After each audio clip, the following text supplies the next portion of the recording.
All right, everybody, how are we doing? Have you heard of the Edward Kemper situation? Yeah, it's pretty crazy. So, let's jump into it. So, Kemper was mostly known by the nickname the Co-Ed Murderer. He was an American serial killer who killed from 1972 to 1973. He's still alive to this day. Edmund Emil Kemper was born on December 18th, 1948 in Burbank, California. He lived with his mother his whole life up until he turned 14 because his father walked out on him. His mother was seen as physically and mentally abusive. She would beat him up and scream at him, and it caused him to lash out. He would kill small animals, torture them, and at 14, he finally decided to run away from home, and then he had to live with his grandparents. He found his dad. His dad didn't want him, sent him to live with his grandparents, where his grandmother basically did the same thing. So one day he just shot his grandmother, and then when he found his grandfather coming home, he shot him too to make sure that he didn't have to see his wife dead. So they put him in a mental institution until he was 21, and then they decided that he was okay.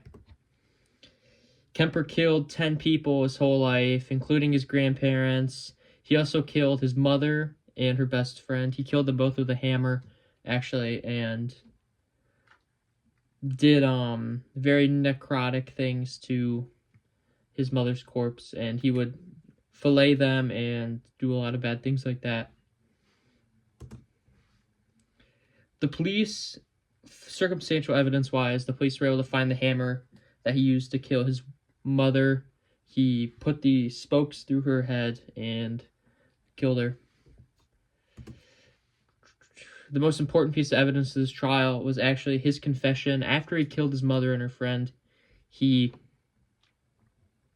called the police and told them what he did. And he admitted to killing 6 other hitchhikers. And the police didn't believe him at first. They were friends with him, but he was just like, it's me, so.